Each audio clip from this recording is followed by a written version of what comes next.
What happens when a duchess meets one of television's most ruthless interviewers? What was meant to be a lighthearted discussion about charity and purpose quickly devolves into a public clash that left millions speechless. How Meghan Markle walked into the real-time studio and was escorted out moments later. Two public figures, two powerful personalities, one stage. As tensions rose, so did the stakes, and neither was willing to back down. What began as conversation became confrontation, and what began as civility became chaos. Let's dive in. The stage was set for another Friday night taping of Real Time with Bill Maher. The studio buzzed with excitement. Fans settled into their seats, the overhead lights glowed softly, and producers gave last-minute cues into their earpieces. Bill, as always, stood just off stage, arms crossed, grinning like a cat who already saw the mouse coming. The guest list that night was ambitious. A policy wonk, a conservative columnist, and closing out the evening, Meghan Markle herself. Booked to discuss her ongoing advocacy work, a new podcast series, and her thoughts on social media culture, the Duchess of Sussex seemed poised and serene backstage. She wore an elegant black pantsuit, accented with gold jewelry and a soft wave in her hair. Her smile in the mirror was perfect, polished. At exactly 8 o'clock, the cameras rolled. The opening monologue finished, laughs came on cue, and Bill leaned into the camera. "And now," he said, "please welcome Meghan Markle." The audience erupted into applause as Meghan emerged, all grace and poise, her practiced smile in place. She waved demurely and shook Bill's hand before seating herself across from him at his iconic desk. "Meghan," Bill began warmly, "it's really something to have royalty here in the studio. Tell me, how's life outside the castle?" She chuckled softly. "Well, Bill, I wouldn't exactly call it a castle, but life is busy, purposeful." Bill smirked faintly but moved on. "So let's talk about that purpose. You've left the UK, you've left the royal family, but you're still in the headlines more than ever. Netflix, Spotify, interviews, books. Do you miss palace life, or is this the life you've always wanted?" Her smile stiffened just slightly. "I think it's important to move forward," she replied coolly. "Harry and I have chosen to focus on meaningful work rather than titles." "Sure," Bill nodded, his grin tightening. "But there's quite a difference between giving up titles and stepping into Hollywood contracts. Do you think you traded one spotlight for another?" There was a pause, just a beat too long, before Meghan replied, her tone sweet but sharp. "I think people are entitled to define their lives how they see fit, Bill. Not everyone is satisfied playing by old rules." Bill chuckled faintly. The audience picked up on the tension, sensing that this wouldn't be another scripted vanilla interview. Still, the conversation rolled forward. For now. Bill congratulated her on her charity work and her podcast. Meghan responded in kind, praising authentic dialogue and using your platform for good. But each of Bill's questions began to drift closer to a minefield. "You know," he said, resting his chin on his hand, "a lot of people still wonder, did you really think you could marry into the royal family, change thousands of years of tradition, and not ruffle some feathers? Or was ruffling feathers kind of the point?" This time, Meghan's practiced smile faltered completely. "I didn't marry Harry to ruffle feathers, Bill. I married him because I love him. I think that's something even you can understand." The studio audience chuckled nervously. Bill grinned faintly but pressed on. "And yet," he continued, "here you are, out of the family but still very much in the headlines. Is that really love, or is it branding?" Her cheeks flushed slightly. She tilted her head, fixing him with a look of royal disapproval. "That's a remarkably cynical way to view marriage. But then again," she added with a faint smirk, "I suppose cynicism is your brand." The audience gasped softly, sensing the temperature of the room rising. Bill's smile froze for the first time all night, and with that exchange, the opening cracks of civility gave way to the first tremors of what would become the most infamous interview of his career. The smiles are gone. The crowd is silent. Every question is a jab, and every answer a counterpunch. What started as conversation is now combat, and the gloves are coming off. Bill leaned back in his chair, hands clasped together, his eyes glinting as though he'd just spotted an opening. So Meghan, he said, drawing out her name deliberately, since we're talking about love and choices, let me ask you this. When you left the royal family, did you ever stop to think how that might feel to, the family, the Queen, William, Charles? Or was it just all about you? The audience winced at the bluntness. Even the cameras seemed to hesitate, zooming closer to Meghan, whose eyes narrowed slightly. Family is complicated, she replied, her tone clipped but still controlled. And sometimes you have to make choices to protect your own mental health and well-being. I don't expect everyone to understand that, but I do expect respect for that decision. Bill smirked faintly. Sure, mental health. Very popular these days, but you can see how it looks, right? You left the family, trashed them on television, signed a Netflix deal, and now, here you are telling your side. That's not just protecting your health, that's managing your image. Which fine, but don't pretend it's just some noble crusade. There were audible murmurs from the audience now, some gasps, a few stifled laughs. Meghan crossed her legs and leaned forward slightly. I think it's telling, Bill, that you reduce what I've been through to a crusade or term image management. You don't seem to grasp the human cost of the choices I had to make. Oh, I grasp it, he countered quickly. But you seem to think the human cost was only paid by you. What about Harry's family? What about the British people? Do you think it was fair to paint them all as villains in your little Hollywood saga? Meghan's nostrils flared as her practiced calm started to fracture. I don't think being honest about my experience makes me responsible for other people's guilt or discomfort, she shot back. Bill nodded thoughtfully, then added, so you don't take any responsibility at all for how messy things got? Her lips pressed into a thin line. I take responsibility for choosing myself, for choosing my family, for refusing to stay in an environment that was toxic. That's what I take responsibility for. The audience gave a polite smattering of applause, but Bill wasn't done. He leaned forward now, his elbows resting on the desk. All right then, let's talk about Harry. What would you say to people who believe that you pulled him away from his family? That you isolated him? That you, how do they put it, took him hostage? Meghan's eyes widened briefly in disbelief before narrowing. I would say those people clearly don't understand Harry at all. He's his own man and he made his own choices. Suggesting otherwise is not only sexist, but also insulting to him. Bill smirked.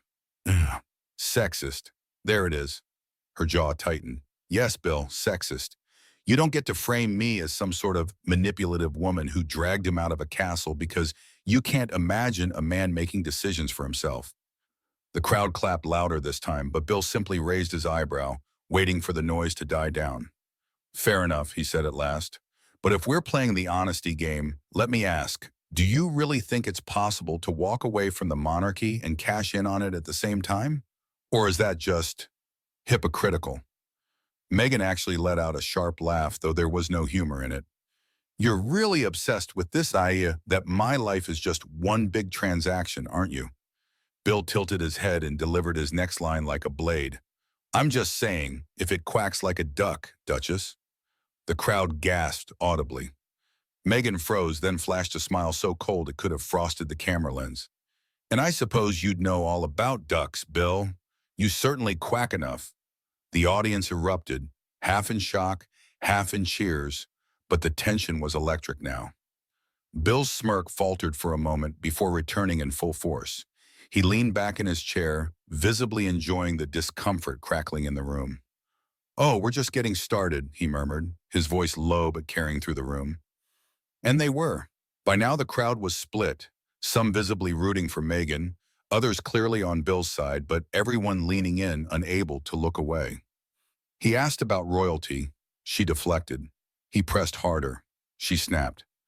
Now he's going after her career, and there's no script that can save her.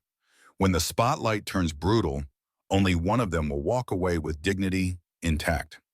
Bill Maher glanced at his cue cards, then tossed them aside with a casual flick of his wrist. All right, Meghan, let's pivot, he said, stretching the tension in the room like a bowstring. We've talked about royalty, duty, and drama, but let's rewind to before you were Her Royal Highness. Meghan's posture straightened slightly. If we must. Oh, we must, Bill replied with a grin. So suits acting, the glamorous world of television. Some folks argue that you were never really a great actress, that your fame exploded not because of your roles, but because of who you married. How do you respond to that? The studio held its breath. The question hit like a slap. Meghan's eyes darkened. I respond by pointing out that I worked hard for over a decade in an industry that isn't exactly friendly to women of color. I earned every role I got. I climbed from the bottom, briefcases on Deal or No Deal, to series regular on a successful show. Bill tilted his head. Sure, and Suits was cute, but let's be honest, it wasn't the crown. She scoffed. Are you seriously comparing a fictional legal drama to a period piece about your favorite outdated institution? Laughter rippled through the audience, but Bill's smile didn't waver. Touché. But the point is, you became globally famous not because of your IMDb credits, but because you married into Buckingham Palace, and then immediately acted like you didn't expect the attention that came with it. Meghan crossed her arms. You keep implying that I chased fame through marriage, but maybe I just fell in love with someone and didn't expect the world to turn me into a tabloid villain overnight. Bill shrugged. Okay, fair. But then riddle me this. Why haven't you acted since? If you loved it so much, where's the follow-up role? Where's the Oscar-worthy comeback? Or are you just too busy cashing Spotify checks? That one stung. Meghan's jaw clenched visibly. You don't get to dictate what success looks like for me, Bill. Maybe I didn't want to go back to an industry that constantly judged me for how I looked, sounded, or who I married. He leaned forward. Or maybe the roles just weren't being offered. Maybe the offers dried up because, let's face it, Hollywood's not known for rewarding mediocrity twice. The silence was deafening. Meghan inhaled sharply through her nose. You know what I think? She said, her voice icy.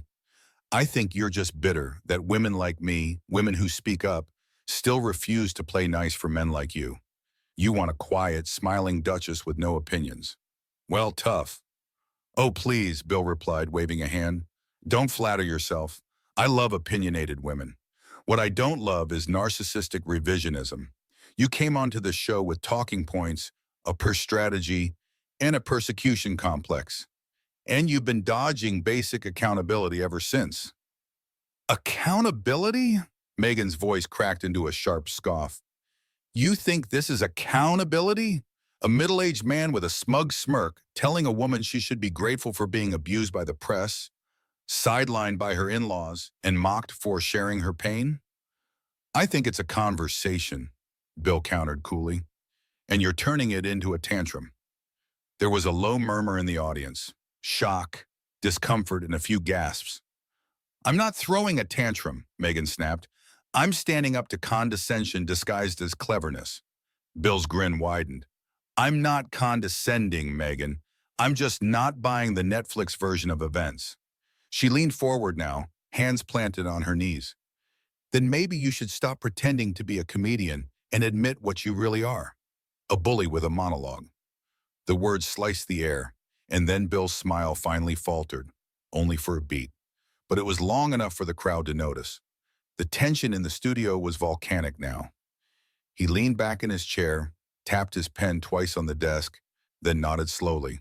You know, he said, his voice lower now, more deliberate, this was supposed to be a civil conversation.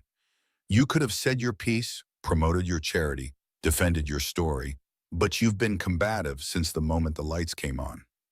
Because your questions weren't questions, Meghan shot back. They were insults with punctuation. And your answers, Bill countered, have been narcissism with a side of victimhood. A pause. Then he stood. The studio gasped. Enough, Bill said flatly. I've hosted this show for over 20 years. I've interviewed presidents, dictators, comedians, actors, philosophers, and I've never asked a guest to leave. Meghan's eyes narrowed. But I'm making an exception tonight, Bill said, turning to the crew. We're done here. Gasps turned to stunned silence. You're kicking me out? Meghan asked, her voice cold with disbelief. Bill looked directly at the camera. To our viewers, I apologize. We'll return after the break with a real conversation. This isn't it. One host stood his ground, one guest refused to back down. And now, with millions watching, the final act begins. What happens when civility ends and the cameras keep rolling? This isn't just television anymore. It's a reckoning. The silence in the studio was electric. The cameras were still rolling. Meghan Markle stood rigidly, her hands balled into fists at her sides. Bill Maher remained standing as well, his arms loosely crossed, his expression grim but controlled. "You're kicking me out?" Meghan repeated, her voice thick with disbelief but also simmering with rage. "Because I refuse to smile through your disrespect?" Bill shook his head slowly. "No, Meghan, I'm asking you to leave because you've made it clear you're not interested in a conversation. You came here for a monologue, and that's not what this show is." Gasps rippled through the audience, and a couple of nervous chuckles escaped from the back rows, quickly dying away in the tension. Meghan let out a sharp laugh, but there was no humor in it. "You really think you can frame this as me being the problem, don't you? Classic. A man invites a woman onto his platform just to tear her apart and then claims she's the one who can't handle it."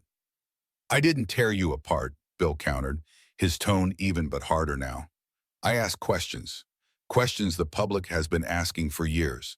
About the monarchy, about your choices, about your career. And every single time, instead of answering, you lashed out." Meghan took a step closer to the desk, her voice rising. "Oh, don't you dare lecture me about lashing out, Bill. Your entire career is built on making people feel small, on twisting their words into punchlines, and now you want to stand there and pretend you're some kind of noble truth teller?" Bill leaned slightly toward her, his hands flat on the desk now. "I am a truth teller, and sometimes the truth hurts. You want everyone to believe you're a victim of circumstance, Meghan. But maybe you're just a victim of your own decisions." That was it. The line hung in the air like a thunderclap. Meghan's face flushed deep red. "You arrogant, smug, sanctimonious." She caught herself, then straightened, her chin lifted high. "You don't deserve my words." She turned sharply toward the audience, her heels clicking like gunshots on the stage floor. But she wasn't finished. Not yet. "You all see this, right?" she called to the studio crowd, her voice sharp and unwavering. "This is what happens when a woman refuses to sit quietly and let herself be demeaned. They call it losing composure. They say she's difficult. They tell her to leave." Bill raised his hand to interrupt, but she cut him off without even glancing at him. "No, Bill, you don't get the last word this time. You don't get to spin this into some triumphant moment where you expose the big bad Duchess. You expose yourself." Her eyes locked with his for a beat longer, then she yanked off her mic pack and dropped it on the desk with a sharp clack. "You're welcome," she said simply. Then she turned and walked off the stage, her back straight, her every movement deliberate and defiant. The audience was dead silent. The only sound was her heels fading as she disappeared into the wings. For a long moment, Bill just stood there, his hands on the desk, staring at the empty chair she'd left behind. The camera lingered on him. Even he looked momentarily shaken, but it passed quickly. He exhaled slowly, smoothed his tie, and turned to the audience. "Well," he began, his voice dry though softer than usual, "that was something." A ripple of uneasy laughter swept through the room. "To our viewers at home," he continued, "I apologize. We invite guests here to have real conversations, even heated ones. But at some point, when a guest refuses to engage in good faith and turns it into a shouting match, you have to draw the line." He straightened his posture and nodded to the camera. That line was tonight. The audience clapped softly, a mix of support and discomfort. Bill held up his hand to quiet them. "This is real time, not story time. You want a monologue? Start a podcast. You want a conversation? Sit down and talk. Meghan, wherever you are, good luck. Truly. But that kind of behavior doesn't fly here." He glanced at the crew off camera and motioned for the next guest to get ready. "We're going to take a quick break, folks," he said, his signature smirk returning, though fainter than usual. "When we come back, we'll talk about something a little less royal." The studio lights dimmed slightly as the show cut to commercial, but the buzz in the audience was electric, whispers flying as people tried to process what they just witnessed. On social media, clips were already going viral. Headlines were being written before Meghan even left the building. And in that moment, everyone watching knew they had just witnessed one of the most explosive live interviews in television history.